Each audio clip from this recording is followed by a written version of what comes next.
আসসালামু আলাইকুম রহমতুল্লাহি ওবরাকাতু। সুপ্রিয় দর্শক, এই বর্ষা মৌসুমে আমরা অনেকে মাছ শিকার করি। কেউ রাত্রে, কেউ সকালে, দুপুরে আমরা মাছ শিকার করি।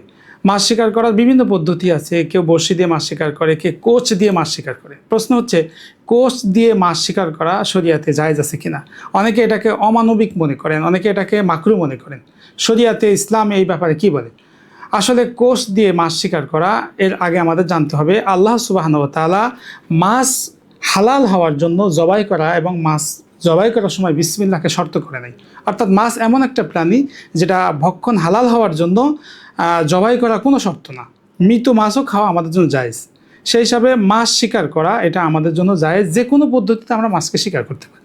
সূরা মায়েদার ৯৬ নম্বর আয়াতে আল্লাহ পাক আমাদেরকে এই বিষয়ে স্পষ্ট অনুমতি দিয়েছেন যে ওহিল্লাত লাকুম সৈদুল বাহরি ওয়া তাআমুহু, আমি তোমাদের জন্য পানিতে মাছ শিকার করা এবং পানির মাছ খাদ্য খাওয়া আমি এটাকে তোমাদের জন্য হালাল বলে ঘোষণা করেছি।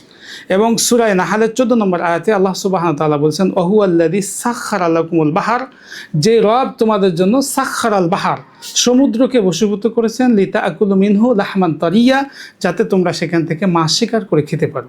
রাসূল সাল্লাল্লাহু আলাইহি সাল্লামকে জিজ্ঞাসা করা হয়েছিল যে আমরা সমুদ্রের পানি দিয়ে ওযু করতে পারবো কিনা।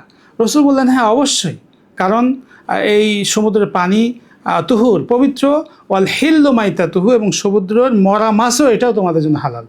সুতরাং কোচ দিয়ে হোক, বড়শি দিয়ে হোক, যে কোনো পদ্ধতিতে আমরা মাছ শিকার করতে পারি। শরিয়াতের কোনো নিষেধাজ্ঞা নেই।